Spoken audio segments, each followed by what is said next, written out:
एक बार की बात है, एक बहुत बड़ा नेता एक साधु के छोटे से आश्रम में गया, क्योंकि उसने बहुत सुना था उस साधु के बारे में और उसके मन में आया कि मैं एक बार जाकर के देखता हूं कि लोग इतनी तारीफ क्यों करते हैं उसकी।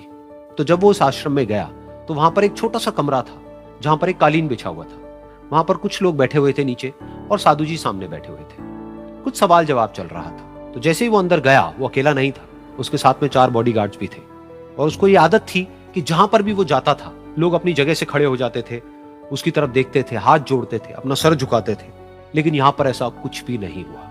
साधु ने उसकी तरफ देखा तक नहीं, क्योंकि वो साधु किसी के सवाल का जवाब दे रहे थे। लेकिन नेता को इस बात पे गुस्सा आ गया। नेता को लगा कि ये मेरी बेइज्जती है। तो उस नेता ने साधु की बात को बीच में ही काटते हुए थोड़ा गुस्से से कहा, मैं आपसे कुछ कहना चाहता हूं। साधु ने उसकी तरफ देखा और बोले, आप थोड़ी देर रुकिए, पहले मैं इनके सवाल का जवाब दे लूं, उसके बाद में मैं आपसे बात करूंगा। तब तक अगर आप चाहें तो आप बैठ सकते हैं। बस साधु का इतना कहने की देर थी। नेता का चेहरा गुस्से से लाल हो गया और फिर उसने अपना सारा गुस्सा उस साधु के ऊपर निकाल दिया। अभी तक वो नेता बहुत ही तमीज से बात कर रहा था, यानी कि आप कह करके बात कर रहा था। अब वो तू तड़ाक पे उतर आया।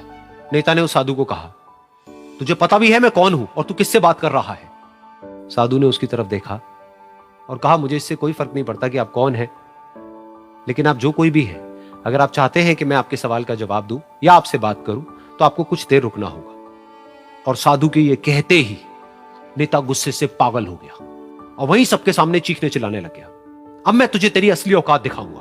तूने मुझसे पंगा लेकर के ठीक नहीं किया है। तुझे पता भी है मैं तेरे बारे में क्या सोचता हूं। साधु ने फिर से उसकी तरफ देखा और बड़े ही प्रेम से कहा कि मुझे इससे कोई फर्क नहीं पड़ता है कि आप मेरे बारे में क्या सोचते हैं। आप जो चाहे वो मेरे बारे में सोच सकते हैं। फिर उस नेता ने बोला कि तू चाहे सुनना चाहता है या नहीं, लेकिन मैं तुझे बताऊंगा यही सबके सामने कि मैं तेरे बारे में क्या सोचता हूं। तू एक बहुत ही घटिया इंसान है। तू कोई साधु नहीं है, तू एक ढोंगी है, पाखंडी है और यहां पर जितने भी लोग बैठे हैं उन सबको बेवकूफ बना रहा है। तेरा बस एक ही मकसद है कि इन लोगों की जेब में जितना भी पैसा है वो सब तेरे पास में आ जाए। तू अपने फायदे के लिए इन लोगों का इस्तेमाल कर रहा है और अब मैं तुझे नहीं छोड़ने वाला। तेरा पर्दाफाश करके रहूंगा पूरी दुनिया के सामने। लेकिन उसके इतना बोलने के बाद भी उस साधु के चेहरे पर हल्की सी मुस्कान बनी ही रही। ये देखकर वो और तिल मिला गया और उसने कहा, अब बहुत हुआ, अब मैं यहां 1 मिनट भी नहीं रुकने वाला। लेकिन अभी भी तेरे पास में मौका है। अगर मुझसे माफी मांगनी है या मुझसे कुछ कहना है तो कह सकता है।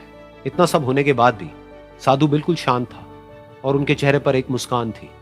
उन्होंने अपनी आंखें बंद कर ली। फिर साधु ने अपनी आंखें खोली, हाथ जोड़े और कहा कि मुझे आपसे कोई गिला शिकवा नहीं है। मेरे मन में आपके लिए कोई भी गलत ख्याल नहीं है। जो भी आपने मेरे बारे में कहा वो आपकी अपनी सोच थी। तो मुझे आप में कोई भी बुराई नजर नहीं आती है। मुझे आप एक बहुत ही भले इंसान लगते हैं। और साधु के इतना कहते ही नेताजी का दिमाग 7वें आसमान पर पहुंच गया। उनके चेहरे पर एक अजीब सी खुशी थी, क्योंकि उस साधु ने वो ही कहा जो बाकी सब लोग उस नेता को कहते हैं। और वो खुशी खुशी उस आश्रम से अपने घर की तरफ चला गया और जा करके अपने पिताजी के साथ में बैठ गया। उसके पिताजी की आंखें बंद थी और वो ध्यान में थे। पूरी जिंदगी उन्होंने सिर्फ लोगों की सेवा करी और बदले में कुछ भी एक्सपेक्ट नहीं किया। तो थोड़ी देर बाद जब उन्होंने अपनी आंखें खोली और देखा अपने बेटे को अपने साथ बैठे हुए, तो उनके बेटे के चेहरे पर आज एक अजीब सी खुशी थी जो आज से पहले उन्होंने कभी नहीं देखी थी। फिर उसने एक एक करके सब कुछ बताया कि आज क्या हुआ, किस तरह से वो आश्रम गया, वहां पर क्या हुआ, उसने क्या कहा, उन्होंने क्या कहा।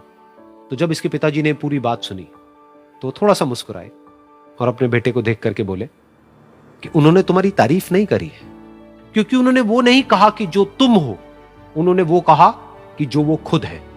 और तुमने जो भी कुछ उनको कहा वो नहीं कहा कि जो वो है, बल्कि तुमने वो कहा जो तुम खुद हो। यही बात वेदों में भी कही गई है, यथा दृष्टि तथा सृष्टि। ये दुनिया तुम्हें वैसी नहीं दिखती है जैसी कि ये दुनिया है। ये दुनिया तुम्हें वैसी दिखती है जैसे तुम खुद हो। जिसकी नजर जैसी है उसके लिए ये दुनिया वैसी ही है। तो अगर तुम अपनी दुनिया को बदलना चाहते हो तो उसका सिर्फ एक तरीका है, अपनी नजर को बदलो।